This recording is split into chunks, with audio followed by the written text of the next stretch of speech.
Hi guys, welcome back to my channel, which still exists. Oh my gosh, y'all. So much has changed. So much has changed. Like, what? When I tell y'all this last year was a whirlwind, it was a whirlwind. But I'm so happy to be back. I'm ready to invest in us, invest in me, and just invest. So I'm just bringing y'all a couple nuggets that I learned from 2021. There's so many story times that we have coming from that 1 year alone. I can't wait to tell y'all them. But I figured I'd just come on here and share some like goals, tips, tricks, and just like, again, little wisdom nuggets that I learned in the last year that I'm bringing into the new year. And y'all might as well too, because I learned them the hard way so that y'all don't have to. All right. So number one is live your life like you're the main character. Halfway through last year, like, I don't know, I just felt like I was living my life based on everybody else's expectations, and kind of just like I was letting everyone else narrate my story and like who I was, what I was gonna do, what I was about, blah blah blah. And there was just a moment where I was like, F it. F it. Like, you just have to live. Like, when I tell y'all, I look back and I'm like, what the heck was I doing? I wasn't living. Like, you ever just feel like you're just trapped in this bubble of your shoulds and should nots, and there's no like true experience. I didn't do anything that made me uncomfortable. I didn't do anything that pushed me or grew me or anything like that. I didn't do anything for me. And so I read that somewhere, and it kind of shook me. Like, live your life like you're the main character and God is the narrator. And like, that mindset shift literally transformed me. Like, not all for the best, because taking charge of your life, you're gonna make mistakes, you're gonna trip, you're gonna fall, you're gonna stumble, but guess what? You always have the opportunity to get back up again. So get back up, like, and just live more. Like, and it feels so good to just feel, I've never felt as alive as I do now, as just like aware and in charge, and just like, whoa. And that transformed my relationship with God too, because like I was now actively choosing, well, for a while I wasn't. That's a story for another day. Went through a whole phase or whatever. But like, eventually it got to a place where I felt like I was actively choosing a life of like of faithfulness and just choosing Christ, and not just passively living within this covenantal commitment. So that was wisdom nugget number one. Literally, like, having that mindset that like I am the main character in my story and I get to help write the story, and God is there narrating, but like I have choices to make. I'm free to like live, spread my wings. Like, bruh, the breath of fresh air, that I can't even explain it, bro. Can't even explain it. Second wisdom nugget is to create the life that you desire. Like, I turned 20 last year, and you know, part of it was cool because I'm like, I'm in my infamous 20s. Like, in movies and shows and everything, everyone's always talking about, you know, like your 20s. Like, they're this make or break time of your life. They're this time where you like discover yourself and you find out who you are. And like, even when I was dating Omari, and yes, I said past tense, this is a story for another day. But like, there was a lot of, oh, you don't know yourself yet, you haven't learned yourself. And I had to kind of realize that I'm not like discovering myself. I get to create what kind of person I want to be. Like, do I want to be a person that lives a life of faithfulness? Do I want to be a person that shows up and does things? Like, I don't get to it's not just this passive, like, letting life happen to me, and each wave of life that comes shows me a new version of me. Like, no, I get to choose. Like, life is full of choices, and in each moment we get to choose what kind of person we're going to be, what kind of decisions we're going to make, what kind of values we hold dear. Like, who are you going to be? Like, that, like, you get to decide. And I felt like I was just living this really passive life, And that, so I kind of went into that from the first one of like, if I'm living life as my main character, I get to decide what that story looks like, what traits define me, and what decisions I'm gonna make to like become the person that I want to be. There's an ideal self that I've always had in my mind, like this version of me that's like on her boss bee energy, like that does it all, is a friend to all, and is just warm and inviting and open and free and happy. But like I was always in this idea that that's like living life in a movie or living life in the clouds. But like, why not make your life a movie? If you're gonna live life, you might as well make it a movie and you get to decide the plot. Like, like, I don't know, there's just this freedom in feeling like your life is not just this passive experience of experiences happening to you and you kind of just reacting. Like, your life is not based on your reactions to events, but the events that you create and the things that you choose. And there's so much freedom in that. Like, there's so much joy in knowing that, like, I have some say in how this all freaking plays out. Like, y'all. So that was number 2, is what's it called? Create the life that you want, create the you that you want, and then show up as her. Like, show up. If I want to be that boss bee that's also carefree and happy and chooses joy over money, but also makes her money, like, I have to do that, and I have to show up as that person. I have to like wake up and make decisions, big and small, that are gonna contribute to that version of me. And I don't always do it. I don't always do it right. I don't, you know, it's a work in progress. But even that small mindset shift has like really transformed the way that I live. And it's great. Some days. Number 3 is you are worthy. Recognize your intrinsic value. So this is something that I read. I kind of read in a book called You Are Your Best Thing by Brene Brown and Tarana Burke.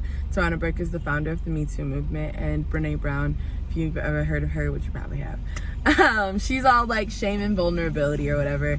And so it's an anthology of different writers, and one of the letters in the book talked about recognizing that I am worthy, like shifting that mindset from I deserve to I'm worthy.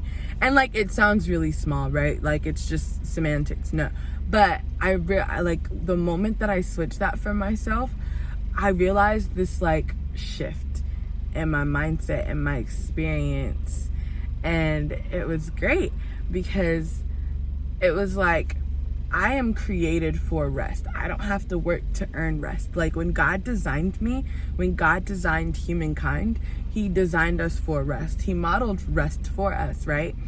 And so like this idea that I have to somehow work to get, it's almost like this, like, we live in such a production-based society, which is, I'm all for capitalism, cool, right? But this production-based society where like you only get what you work for. But like, there's some things that we don't have to work for because God already like gave them to us. You are intrinsically worthy. You are intrinsically beautiful. You are intrinsically valuable. Like, it's within you. You are worthy of rest. You are made for rest. You're created for peace. You're created for communion. You're created for love. You're created for happiness. Nothing that you can do or not do will take away from your right to those things. Like, those are natural birthrights issued by the Creator himself. Right? And where does this shift play in? Right? Where does this like switch? So like, in moments where I'm like, you know what, I don't deserve sleep right now because I haven't finished my homework. Heck yeah, I do. Like, yes, I should be a good steward of my time and my resources and my like gifts and abilities and opportunities. But I am made to rest, and I don't have to work a certain amount before I take time to breathe.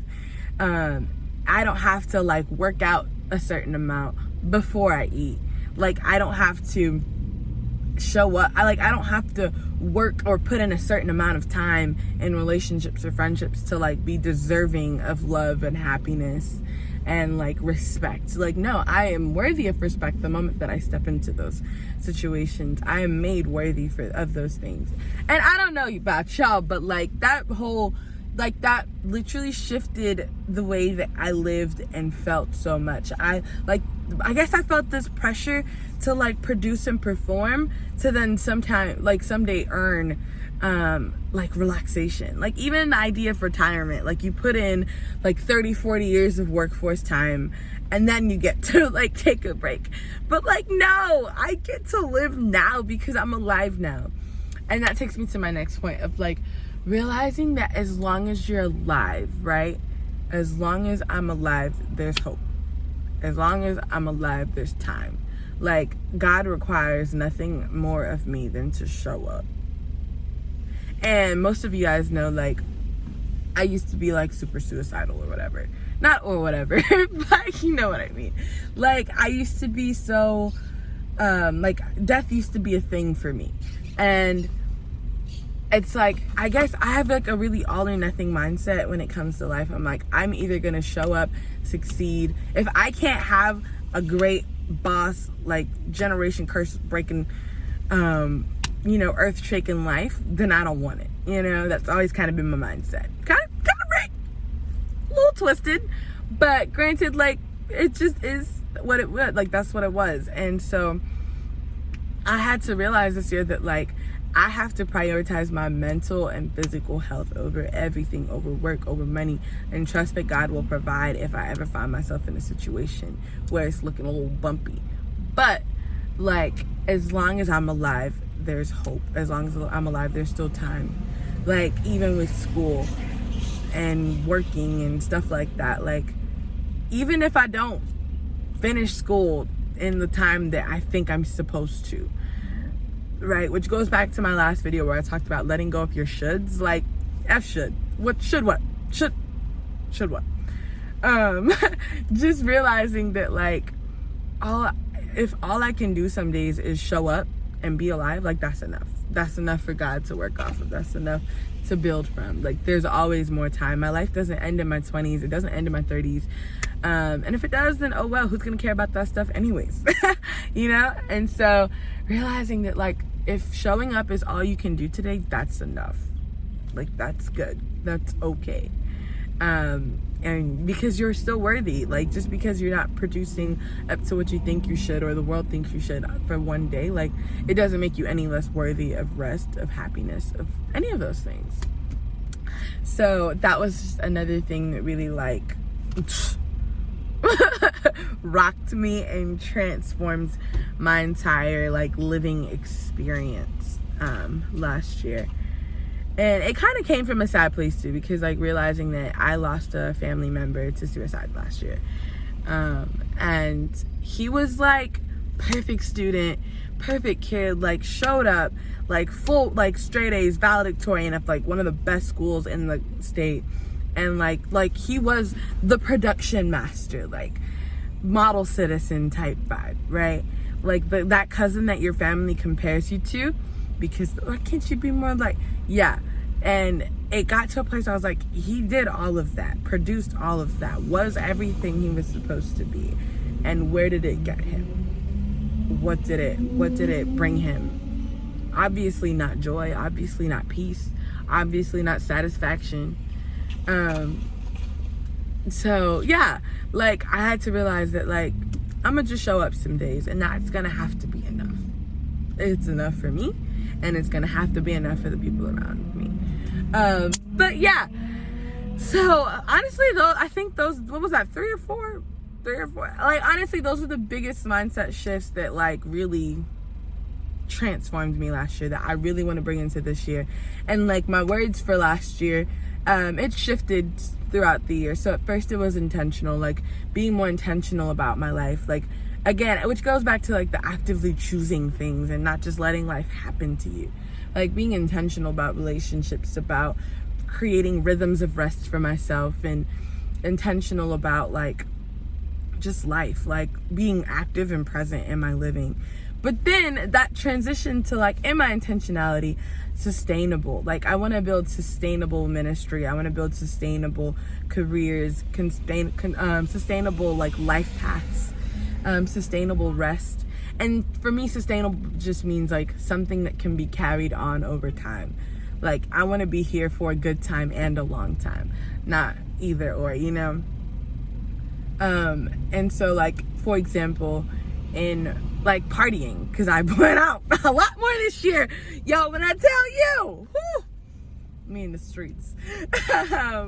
But like, sustainable fun to me is like not going out and getting drunk. And I think that's what God wanted for us. Like, because I realized that, and I've been drunk once for the record, and it was not fun. I hated it. It was disgusting. But even like with just using it as an example, like people go out, they get hammered, and by the end of the night, they're like throwing up, they feel gross, and it's over. Like, what's the fun in that? Whereas when I go out sober, I'm lit all night because I think I'm a pretty lit individual. But like, I can dance till the sun comes up. I have done it. I've done it. I ain't never lied. But when I just go out and like I'm sober and sober-dober, just chilling, living life, like I'm able to enjoy experiences longer. I'm able to really live to the fullest because there's no end point. And then like when it comes to friendships, sustainable friendships and stuff, like not like I used to be on this like burnout type lifestyle where it's like find somebody great, or you have a friend and you guys talk consistently every day, just like chopping it up every day for like weeks until y'all don't even really have stuff to talk about anymore. And now it's kind of burning out and fizzling out. Whereas like if that happens naturally, cool.